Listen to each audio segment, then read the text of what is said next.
საპატრიარქოს საზოგადოებასთან ურთიერთობის სამსახურის ინფორმაციით სამების საკათედრო ტაძარი მოსაწესრიგებლად დროებით დაიხურება.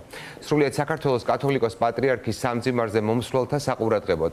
გაცნობებთ, რომ ყოველწმინდა სამების სახელობის საპატრიარქო ტაძარში მოსაწესრიგებლად დროებით დაიხურება ამაღამ. ღამის 2 საათიდან დილის 3 საათამდე. 1 საათის შუალედით დახურვა გარდაუვალია ასეთი ნაკადის პირობებში. ბოდის გიხდით შეფერხებისთვის წერია განცხადებაში. სალომე ბოკუჩავა არის ახლა სამების საკათედრო ტაძართან და ის პირდაპირ ეთერში შემოგვიერთდება. სალომე მთელი კვირის განმავლობაში აშუქებს აი ამ ეპოქალურ მოვლენას ძალიან საინტერესოდ. რა ხდება ახლა სამების საკათედრო ტაძარში? სალომე, გადმოგცემ ეთერს და მოგვიყევი უფრო მეტი. დავით, 3 საათის შემდეგ ახალი რეგულაციები ამოქმედდა სამების საკათედრო ტაძარსა და მის მიმდებარე ყველა ქუჩაზე. ასევე შინაგან საქმეთა სამინისტრომ განცხადებები გაავრცელა, თუ რა ფორმით უნდა მოხდეს ავტომობილებით ან ფეხით გადაადგილება. შეიძლება ითქვას, რომ ავლაბრის გარდა ცენტრალური ქუჩები დედაქალაქში არის გადაკეტილი ავტომობილებისთვის. შესაბამისად არის გარკვეული შეზღუდვები იმ მოქალაქეებისთვის, რომლებსაც სურთ სამებამდე მოსვლა. ასევე იმ სპეციალური ჯებირები არის დამონტაჟებული ავლაბარში სამებამდე მოსასვლელ გზაზე და გარკვეული შეზღუდვები არის როგორც ჟურნალისტებისთვის, ასევე მრევლისთვის, რომელიც აქ ცდილობს, რომ ღამის 2 საათამდე მოვიდეს და საქართველოს კათოლიკოს პატრიარქს დაემშვიდობოს. 2-დან 8 საათამდე ტაძარი დაკეტილი იქნება, რადგან შესაბამისი სამუშაოები უნდა შესრულდეს და ტაძარი უნდა მომზადდეს ხვალინდელი გამოსვენების ცერემონიისთვის.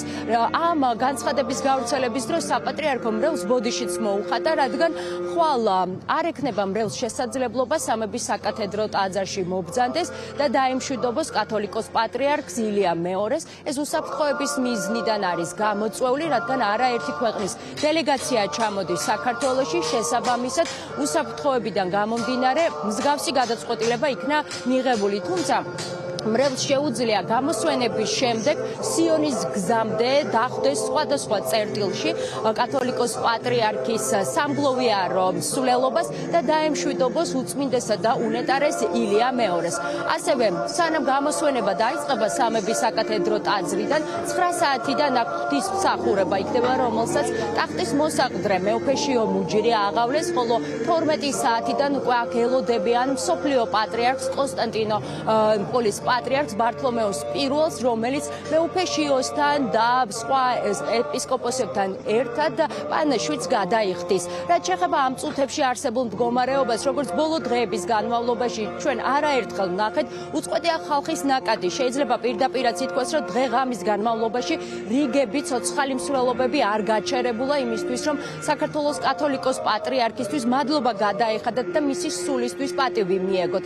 აქ ადამიანები ჩამოსულები არიან რაიონებიდან. დღეს ჩვენ გვქონდა შესაძლებლობა მრევლთან გასაუბრების და ისინი ამბობენ, რომ ეპარქიებიდან ორგანიზებულად მოხდა მათი ტრანსპორტირება დედაქალაქში და მიეცათ შესაძლებლობა დამშვიდობების უწმინდესთან. ასევე მნიშვნელოვანია, რომ მოქმედებს სპეციალური წესები, რითაც მრევლი შედის საკათედრო ტაძარში და კათოლიკოს პატრიარქს ემშვიდობება. სულ რამდენიმე წუთში ჩვენ უკვე ველოდებით აქ ირაკლი კობახიძეს.